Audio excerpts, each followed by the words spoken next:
Здраво и добро дојавте во уште едно видео, каде што ова видео ќе дискутираме на кратко за Хесовиот закон, кој всушност гласи дека реакцијата енталпија ќе има иста вредност без разлика дали реакцијата се одвива во една или повеќе етапи, односно фази. Сега, значи разгледавме што е реакција на енталпија, всушност тоа е промена на количеството на топлина која се донесува или се однесува од системот при константен притисок, при некоја си реакција. Така е, сега најчесто кога имаме некое си соединение, например X, и сакаме да стигнеме, односно тоа треба да реагира на одреден начин и да стигне на некое си соединение Y, тоа не се случува во една реакција. Така, најчесто има некои последователни реакции, значи прво од X преминува во некое си соединение, ќе речеме, не знам, Z, па од Z поминува потоа во некое соединение W, па од тоа преминува дури тогаш во Y. Сега, помеѓу секој од овие чекори за преминат некој соединение X до некој соединение Y, всушност секој од овие чекори има различна реакциона енталпија. Сега, Хесовиот закон вика дека всушност можеме да ги сумираме сите овие, значи таа реакциона енталпија плюс оваа реакциона енталпија плюс оваа реакциона енталпија, и всушност тоа е исто, значи сумата на сите овие реакциони енталпии е иста со реакционата енталпија ако реакцијата би се одвивала во еден чекор. Сега на прв поглед тоа изгледа прилично очигледно. Да, сумата на секоја реакциона енталпија од секој од чекорите е всушност реакционата енталпија на ако би се одвивала реакцијата во еден чекор. Ево сега ќе видиме низ неколку примери и ќе видиме зошто всушност не е важно. Например, кога знаеме дека сакаме да видиме колку ќе биде реакцијата енталпија кога би реагирале азот плюс кислород.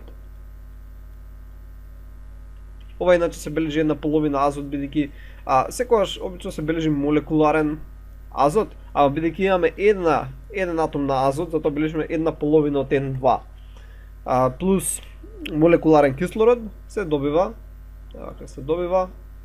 NO2. Сега, ние за оваа реакција не ја знаеме реакционата енталпија. Не знаеме колку е. Но знаеме колку е реакционата енталпија на фазите кои се при етапите кои се потребни за да се случи оваа реакција. Да речеме, имаме фаза 1, каде што имаме всушност една половина од азот која реагира со една половина од кислород и тоа ни дава NO, така, азот моноксид. Сега, знаеме дека реакционата енталпија на оваа реакција ни е позната и таа е 90,25 килоџули на мол. Килоџули на мол. Сега, наредниот чекор, да земеме со некоја со друга боја, нека биде со оваа, 2, каде што сега NO реагира со уште една половина, односно нафтетен кислород, каде што сега се добива NO2. И реакцијата енталпија на оваа реакција исто ни е позната и знаеме дека е минус 57,07 килоџули на мол. Гледаме дека за првата реакција таа е ендотермна, значи потребно е да се донесе топлина, односно се внесува топлина во системот, додека втората реакција е екзотермна. Сега всушност може да се направи еден вид сумација. Значи дека само ќе повлечеме една вака линија, ова дека се добива од крајниот продукт, дека исто реагира, тоа ќе скратиме и всушност добиваме дека една половина од N2 плюс еден цел молекуларен кислород ни дава NO2 и дека реакционата енталпија за ова всушност е 90,25 минус 57,07, што е 33,18 килоџули на мол. Односно за оваа реакција да се случи, потребно е внесена топлина.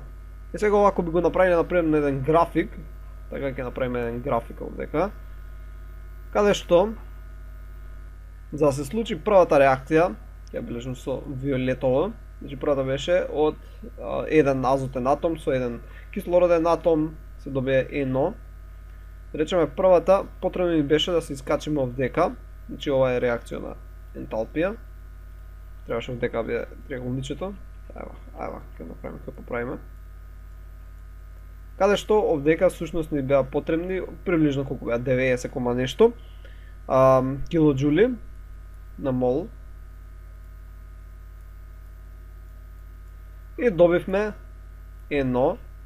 И сега тој ено кога реагираше во втората реакција, реагираше со уште еден кислород, всушност, кога го поречам линија, сега всушност се испушти енергија, така се снижи реакцијната енталпија за минус 57 килоџули на мол. И како крај добивме ено-2. И всушност сумата, ова кога ќе го собереме, всушност искача дека ова ќе е вкупната реакција на енталпија, ова ќе е решението што беше колку 33,18. И тоа беше се за Хесовиот закон, значи прилично беше лесно и на некој начин е очигледно дека реакцијата на енталпија би се сумирала од реакциите кои се случуваат се за да го добиеме крајното соединение. Но тоа бил првиот кој тоа експериментално го потврдил и затоа го нарекуваме Хесов закон. Тоа беше се за ова видео, се надам дека научивте нешто ново и ќе се видиме во наредното видео. Довидување.